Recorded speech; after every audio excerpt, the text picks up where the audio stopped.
Olivia, thanks a lot for joining us this afternoon. When I was hearing from my colleague Samkela Maseko, just really looking at the unraveling of the Democratic Alliance, and one saying that perhaps it's becoming quite apparent which faction is coming up on top.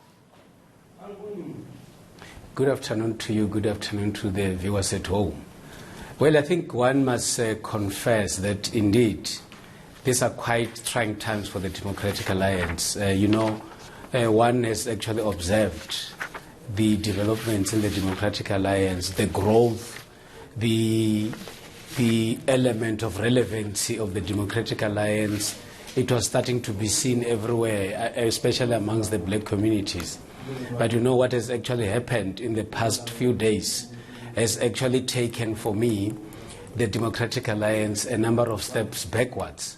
And I think it's going to be quite difficult for the Democratic Alliance to regroup and still gain the trust of ordinary citizens, and especially the black citizens of South Africa. I mean, on the other side of it, we're speaking about regaining the trust of the black citizens of South Africa, but on the other side, it's also looking at, does the Democratic Alliance actually care about gaining the black trust of South Africans, or does it care more about reaffirming the white trust, especially of those who left the Democratic Alliance during the past elections in favor of the Freedom Front Plus?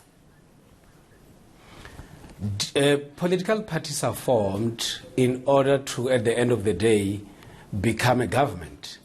And if the Democratic Alliance wants to become a government in the near future, they actually have to consider all the races that we have in South Africa. And in South Africa, whether you like it or not, you need to get the support of the black citizens of South Africa. When Mmusi Maimane was elected in his first term, I remember what he said very well. He said, each step we take, we're moving towards the union building. And I don't see the Democratic Alliance moving any step closer to the union building. I'm seeing the Democratic Alliance moving a number of steps backwards.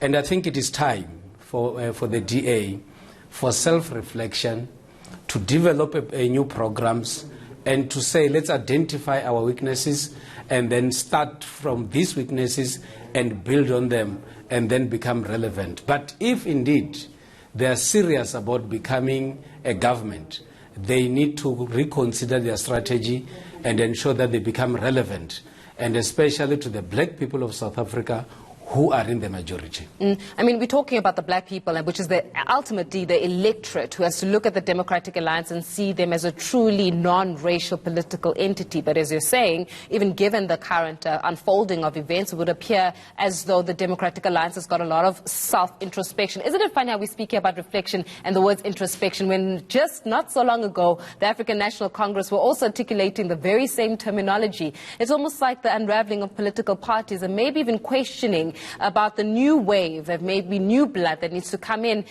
response. But this old guard that keeps coming in, maybe shifting things a little. You see, what is quite problematic with the Democratic Alliance situation is that the three leaders that have resigned from the DA have made statements that actually create an element where those who wanted to be part of the Democratic Alliance feel discouraged. Herman Mashaba says, I left the Democratic Alliance because there are right-wing elements within the Democratic Alliance that have actually taken over leadership positions. And you wouldn't get any black person who'd love to associate with right-wingers, because the past, the history of the right-wingers is known to all of us. And the message that has been preached under the leadership of Maimane was South Africa for all. It was an element of wanting to embrace everybody in South Africa, get equal opportunities. And if you get these statements from those that were part of the leadership of the DA, it then creates serious problems, especially for those who listen very carefully from these statements, and they have to decide whether they must actually support the DA or actually go elsewhere. Before I let you go, does that not give then the EFF a trump card automatically? Well, the EFF, if we look at the elections previously, the EFF has grown up. And obviously, this should be a very, very good opportunity for the EFF to say, we told you not to trust the Democratic Alliance.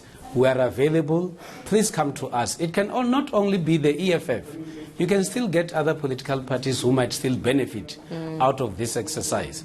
But the DA has to come out and say, if we want to remain relevant in South African politics, it's best to change the strategy and actually the posture that they actually present in the public space. Then the Democratic Alliance can still be able to regroup and become a formidable force. Levando, we're going to leave it there for this afternoon. Our political analyst giving us some insight there in terms of maybe where the Democratic Alliance is and this need for self-reflection, introspection. Remember those words when it was articulated by the African National Congress? Isn't it funny how the tables turn quite quickly in the world of politics?